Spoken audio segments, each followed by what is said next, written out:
Antes de continuar com o vídeo, eu não posso deixar de te avisar que nos próximos dias agora vai acontecer o protocolo Supere a Depressão, que é um evento que acontece desde 2019 gratuito, online, sem pegadinha, onde você vai aprender o passo a passo para superar o desânimo, a falta de energia, a tristeza profunda. Nesse protocolo eu vou te mostrar as técnicas práticas consideradas o padrão ouro, usadas no mundo inteiro para recuperar a vitalidade e a alegria de viver. São técnicas que não envolvem o uso de medicações e que são extremamente comprovadas pela ciência, pela minha experiência, que já ajudaram milhares de pessoas a superar a depressão. Tudo isso nessas aulas. Então, para você não perder nada, clica no link aqui na descrição, se inscreve no grupo, entra para você não perder nenhum material e não deixe essa oportunidade passar, porque viver sem sofrimento não é possível, mas viver sem depressão, sim, é possível, e é possível recuperar o colorido do mundo. Agora voltar para o vídeo. Remédios antidepressivos engordam? Sim, eles engordam, não há a menor sombra de dúvidas em relação a isso. Eu vou mostrar para você, baseado no mais recente, no melhor estudo, na melhor meta-análise que nós temos até o momento, né, que saiu em julho de 2024, quais são aqueles que mais engordam, quanto é que eles engordam, o que você pode esperar, quais são aqueles que engordam menos, o que você pode fazer no seu dia a dia se você toma alguma dessas medicações para tentar contrabalancear esses efeitos e falar, olha, será que então não tem saída? Ou eu tomo um antidepressivo e engordo, ou então eu paro de tomar e entro em depressão e aí, o que eu faço? Será que esse remédio então é coisa do capeta mesmo? Meu Deus! Não, tem saída e eu vou explicar tudo para você nesse vídeo. Então, se você faz uso de antidepressivo, como milhões de pessoas fazem, ou se você conhece alguém que faz uso, compartilhe esse vídeo, fica nesse vídeo até o final para você poder saber de tudo e saber de fato um mapa aí, passo a passo, de como que você vai abordar esse efeito colateral, que é sim insuportável, porém é um efeito colateral passageiro. Fica aqui que a gente vai aprender isso junto. Então, se a gente dá uma olhada nesse gráfico na sua tela, isso aqui é o resumo do artigo, como se fosse um resumo, digamos, visual que eles fazem. Hoje em dia está na moda, né? Então, ó, eles viram aqui, então, que em 8 sistemas de saúde, eles pegaram os dados de pacientes, né, de 183 mil, e aí eles viram, né, que pacientes iniciando a terapia com o uso de antidepressivo, depois eles viram ali e eles calcularam uma média até de 24 meses. Então eles calcularam quanto que eles ganharam em 3 meses, em 6 meses, se não me engano, em 12 meses e em 24 meses, ou seja, ao longo de 2 anos, tá? Só que o que eles fizeram? Eles determinaram que a sertralina seria o nível 0. Então todos esses valores estão relacionados à comparação ao nível de sertralina, tá? Então, a gente pode ver aqui, né, que basicamente todos fazem peso, tá? Maior ganho de peso se deu no estalopram, menor ganho de peso se deu na bupropiona. E a gente tem aquela ideia de que a bupropiona faz a gente perder peso, né? Mas, se a gente for ver bem, né, aqui os que levaram maior ganho de peso, então teve o estalopram, a paroxetina, que ela leva ganho de peso mesmo, realmente é bem pronunciado, e a duloxetina e a venlafaxina também levaram ganho de peso pronunciado. Olha a fluoxetina aqui, a fluoxetina muita gente acha que emagrece, a fluoxetina não emagrece, tá? Ela emagrece nos primeiros 3 meses, depois por todas essas ações da serotonina, ela tende a fazer você engordar, tá bom? Mas assim, não é uma coisa tão absurda assim. Aqui seria um gráfico que aí eu pedi para o chat GPT fazer para ter uma ideia do número de quilos que você engordaria. Então não é uma coisa desesperadora, tá bom? Por quê? Porque mesmo o estalopram aqui, se a gente for ver, ó, ele engorda, em 2 anos você engorda 1,63 quilos. Não é nada excepcional, assim, né? Se a gente pensar bem, claro que ninguém quer engordar, né? Aqui tem, né, a venlafaxina e tal, todos eles engordam, resumindo, né? E você vê que tem alguns que engordam até em taxas maiores do que o próprio estalopram, ou pelo menos parecidas. A bupropiona, sim, é aquele que engorda menos, tá? Só que o que eles esqueceram de fazer, ou pelo menos eles não fizeram de forma tão atenta, eu acabei pro chat GPT me fazendo, comparar esse ganho de peso com o peso basal que a pessoa estava. Por quê? Porque muito desse ganho de peso pode ser decorrência da melhora da própria depressão também, né? E, bom, a gente sabe que o estalopram, a venlafaxina, a própria duloxetina, eles são bastante eficazes, né? Eles tendem a ser mais eficazes, por exemplo, do que a própria bupropiona para melhorar a depressão, não que ela não seja. Então, mas eles esqueceram de ver, então, a comparação em relação ao nível basal, quanto é que foi esse ganho de peso ou não, né? Bom, aqui também tem um gráfico parecido, o estalopram ganhando aqui 1,63 quilos, mais ou menos, né? E os outros aqui ficando, a bupropiona menos, mas não é que ela fez você emagrecer, não. Tá? Se manter, ela foi fazendo uma ganho de peso substancial, de 0 para 6, para, enfim, 6 meses, para 12 meses, para 24 meses. Todos eles levaram a ganho de peso, tá? E aqui, ó, se você for ver a porcentagem de ganho de peso comparado ao peso que você já tinha, esse cálculo eles não fizeram, mas eles deixaram esses dados lá, então esse cálculo foi eu que fiz. Se você for ver bem, por incrível que pareça, a bupropiona foi aquela que mais aumentou em termos de porcentagem de peso, o quanto que a pessoa ganhou. Na verdade, então aqui a gente calculando com base na porcentagem pré-tratamento. Então, com base nisso, ela teve a maior proporção. É uma coisa excepcional? Não é um negócio excepcional. Porque, né, foi 100% e você mantém o mesmo peso, né? Ela foi para 112%. Nesse caso aqui, se a gente for ver, até tiveram alguns que puderam até estar associados ao emagrecimento. Então, realmente não é um negócio tão simples da gente ver, mas eu queria que vocês deixassem assim, muito claro essa ideia na cabeça, que é a ideia que a gente vê assim, olha, o antidepressivo, você vai engordar. Você não vai engordar tanto. E uma coisa que tem vários estudos, tal, esse é o mais moderno, mas tinha vários outros que compararam com placebo. O placebo engorda também. E aí eu lembro de um professor meu, que era o Francisco Demetrio, que era muito engraçado, aliás, né? Extremamente brilhante, mas ele era engraçado. Ele falava, pessoal, a vida engorda. A gente vai ficando velho, a gente engorda, e ponto final. Então, o que eu quero dizer para vocês é o seguinte, olha, o estalopram, na minha opinião, realmente ele dá um ganho de peso significativo em mulheres. A paroxetina aparentemente dá um ganho de peso, na minha experiência, sim. Os outros, eles são mais ou menos neutros. E a mirtazapina também, claro. Os outros, eles são mais ou menos neutros peso. E essa coisa que a bupropiona emagrece, a fluoxetina emagrece, isso eu não vejo. Isso eu não apostaria minhas fichas nisso. Sendo bem sincero, por experiência própria. Mas você vê que os dados, eles estão muito ali, não são uma coisa assim excepcional. Mas as pessoas tendem a engordar, sim. Com estalopram, com paroxetina, com mirtazapina, isso é verdade. Tá? O resto a gente vê que é mais ou menos igual. E as pessoas tendem a engordar por N motivos também. Um deles é a própria melhora da depressão, mas o outro também é a própria idade, né?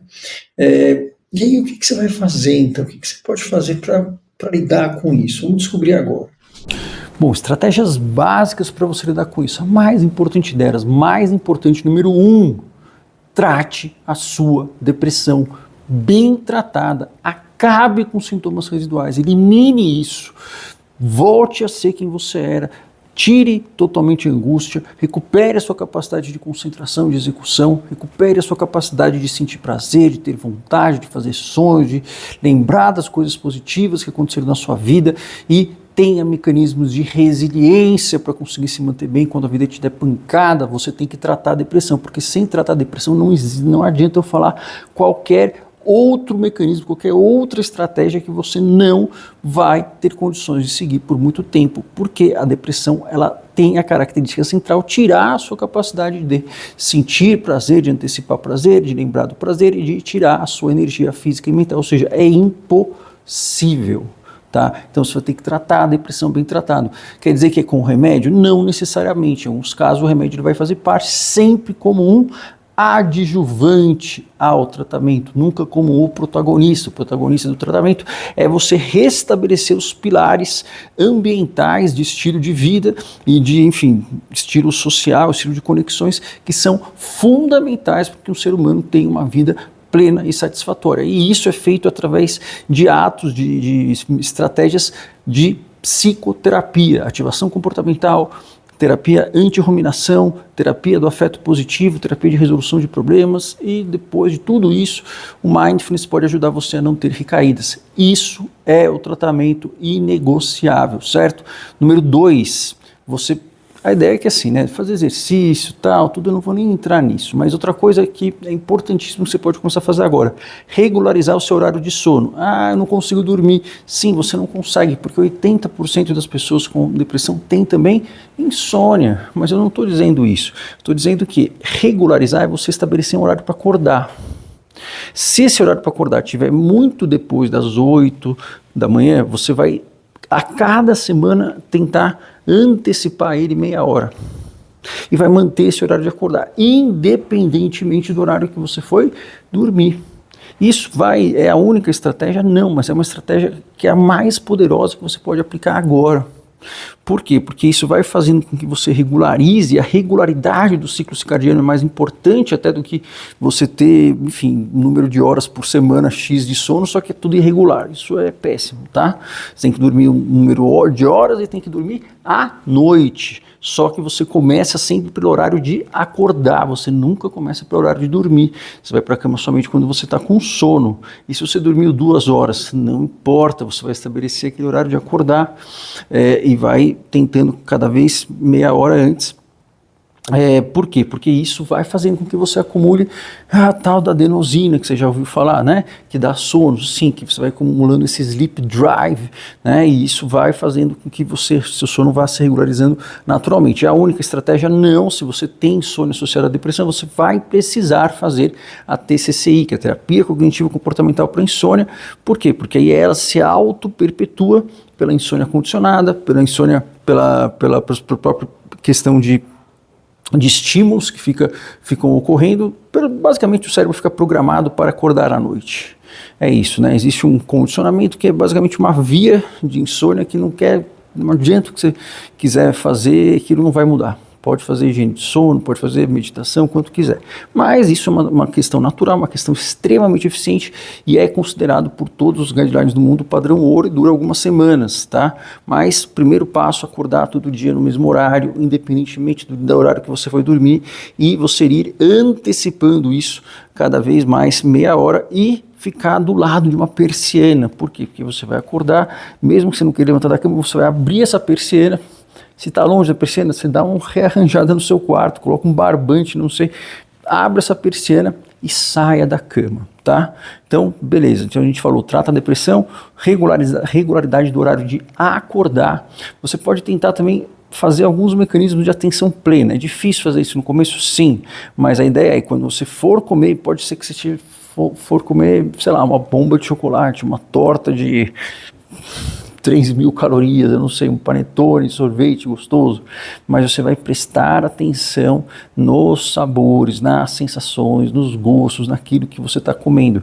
Então, assim, quando você se pegar ali naquele episódio que você quer comer mais, de repente, não briga com você, porque é inútil. Presta atenção no que você está comendo, presta atenção, cheira, vê direitinho, sente o gosto, sente o gelado, não se culpa por isso. Por quê? Porque senão você vai comer mais. Aí você vai já estar assim, calma, não precisamos resolver rápido. Isso, a gente precisa resolver de uma forma permanente. Também não é para demorar tanto, mas você vai prestar atenção nisso. Por quê? Porque o circuito da concentração é um circuito que regula impulsos. Quando você está muito concentrado em algo, você não tem como estar impulsivo. Se você está fazendo uma tarefa de cada vez, você tem que fazer essa tarefa num ritmo certo. Você não consegue fazer ela correndo, senão você não vai fazer, você vai mudar de atenção. Então a concentração, ela é um treino para você controlar os seus impulsos. Só que no início vai ser muito difícil você fazer isso. Então você vai tentar se perdoar. E depois o que você pode usar de fitoterápicos, enfim, de questões ali mais do dia a dia, que eu sei que são o que vocês gostam. Por quê? Porque são coisas que vocês ingerem externamente e não necessariamente vão necessitar do seu esforço. Eu sei que o esforço agora está insuportável, só que a gente tem que ir reativando isso Por quê? Porque senão você vai ficar sempre necessitando de algo externo, você vai ficando cada vez mais cansado. A gente tem que colocar esse motor muscular para funcionar. E existem formas extremamente graduadas, extremamente estudadas de fazer isso, para que você vá no ritmo certo e você consiga ter uma melhora exponencial. Isso é a terapia que funciona, que é o CATS da terapia de ativação comportamental, que tem que começar por ela, tá? Você não vai procurar TCC, porque todo mundo hoje fala que faz TCC. Você vai procurar o quê? Você faz ativação comportamental, você faz treino do afeto positivo, faz terapia de ruminação, no mínimo, tá? Se a pessoa der um ano, não sei o quê, se você sentiu que, cara, a pessoa se embananou, basicamente você vai mudar de terapeuta, tá? E tem que ser prático, mas isso funciona pra caramba. Os remédios, eles servem para dar um arcabouço para você conseguir fazer isso, tá bom? Então vamos lá, ó. O que ajuda? O ômega 3 ajuda. O ômega 3 ajuda para tudo, pode ômega 3, enfim, né? O único cuidado dele, se você toma remédio que pode afinar o sangue, pode causar sangramento, por exemplo, Marevan ou algum anticoagulante, você tem que falar com o seu médico. E o ômega 3 é o EPA que funciona. O EPA é de 1 a 3 gramas, de 1 a 3 gramas. Pode tomar acima de 1 grama, tá ótimo. Você não vai achar isso no Brasil, eu não tenho patrocínio de ninguém, não conheço nenhum laboratório, mas no Brasil os caras não fazem isso com EPA, eles fazem isso com DH, sabe-se lá Deus por quê, tá bom? Então, o ômega 3, o que mais que pode ajudar? Um suplemento que é antigo, que a gente sabe que funciona para depressão e que alguém, por algum motivo genial, falou que faz mal, que é a tal de cafeína. Cafeína, ela pode ter outros efeitos no corpo, mas para depressão ela é um suplemento antidepressivo. Se você usar de 2 a 3 xícaras de café, tá? Xícaras de café normais, não é o café do Starbucks. Resumindo, você não pode passar de 400 miligramas de cafeína por dia, porque isso é tóxico, tá? E não tome cafeína no período da tarde, tá? Principalmente depois das 14, recomendavelmente depois do meio-dia, tá bom? Porque isso pode atrapalhar seu sono. Tá? Mas cafeína não é algo do mal, ele é um suplemento antidepressivo bastante estudado e bastante eficaz, tá? Cafeína, no máximo 400 miligramas. Eu tenho ansiedade, ela me dá ansiedade. Não, cafeína não dá ansiedade a ninguém, ela pode deixar você trêmulo, pode deixar você agitado, mas a ansiedade ela não tem como dar, porque ela não tem como fazer você se preocupar com algo. Você se preocupa com algo porque seu cérebro está treinado para isso. Isso é um outro circuito. Você pode sentir o seu corpo agitado, se preocupar que você tem um infarto. Isso ocorre, por exemplo, no pânico. Mas isso é porque tem uma programação, entre aspas, sináptica que está alterada. Senão você não vai poder correr, você não pode ir na piscina, você não pode subir escada rápido. Não, ela deixa o corpo agitado, ela não causa ansiedade por definição. Porque a ansiedade tem a ver com apreensão, com preocupação. Não tem nenhuma substância que pode causar isso, tá? Então não é errado, tá? Pode tomar o chá verde também, mas sempre você controlando o nível de cafeína, tá? Tem o chá verde, tem o matcha, eu prefiro matcha, mas pode tomar chá verde também, desde que tenha esses níveis de cafeína. Se você está com crise de pânico agora, não está aguentando, não é uma boa possibilidade, não é uma boa estratégia você tomar agora. Mas saiba que isso é porque você está com essa programação mental alterada, não é porque você não pode tomar cafeína. Eu mesmo tive transtorno de pânico e eu tomo café. Me deixa agitado um pouco, às vezes não, mas assim, uma coisa que eu não consigo ter medo de ter crise de pânico, porque pânico a gente trata fazendo uma exposição específica e trata assim, tá? Se você nunca ouviu isso, vê outros vídeos do canal, mas vamos focar aqui que cafeína, ele ajuda tanto na concentração quanto ajuda a inibir o apetite também. E uma outra coisa que eu nunca pensei que eu ia falar, mas que sim, isso pode ajudar, é você usar vinagre de maçã, 2 colheres, você colocar ali na alimentação antes de comer, isso sim pode ajudar a diminuir o apetite. Mas o primeiro ponto é não mude remédio nunca sem o seu médico, trate a depressão. Sem tratar a depressão você não vai emagrecer nunca. Nunca. Por quê? Porque é impossível, você está comprando uma guerra impossível de ganhar. Não é que você é fraco, é que assim, se a gente não sabe, né, as nossas fraquezas, as nossas forças, a gente está perdido. Né? Se a gente acha que a gente só tem força, a gente está perdido também, mas também a gente não tem só fraqueza, tá? Saiba o momento que você está e saiba qual é o seu próximo inimigo. A gente não ganha uma guerra vencendo todas as batalhas de uma vez, a gente vence aquela batalha que é a primeira que nós precisamos vencer para poder ir em direção àquilo que nós queremos. E tem esperança sim. Depressão, o pilar do tratamento não é medicamentoso. Não quer dizer que às vezes nós não usamos medicações. Eu uso remédio, eu não sou contra remédio, eu entendo de remédio, eu gosto de remédio. Aliás, eu entendo mais do que remédio até do que vou ver de terapia, porque eu gosto disso, estudei isso, fiquei lá estudando 3 anos desse nosso na minha vida, eu prescrevo remédio. A gente tem que saber muito disso. Por quê? Porque esse remédio ele pode fazer bem, ele pode fazer mal também. Agora, se eu estou dizendo, então, por isso que a base do tratamento não é essa, quer dizer o quê? Que não se preocupe você com o remédio. Não tente você mudar o remédio, nem você achar o remédio perfeito, ele não existe. Tente você fazer aquilo que está na sua parte e saber selecionar se o médico está comendo bola, se ele não está, se o seu terapeuta está comendo bola, não está. E se você quiser saber um plano passo a passo do melhor caminho, realmente baseado nas evidências, sem precisar pagar nada, não vou fazer pegadinha para você, tá? Não precisa fazer, tem um treinamento meu que é um tratamento digital, você não precisa fazer, mas se você quiser esse plano passo a passo, eu convido você a entrar no protocolo Supere a Depressão. Você vai receber isso e trocentas dicas organizadas de exercícios que você pode fazer, sempre um de cada vez, que sim, tem efeitos antidepressivos.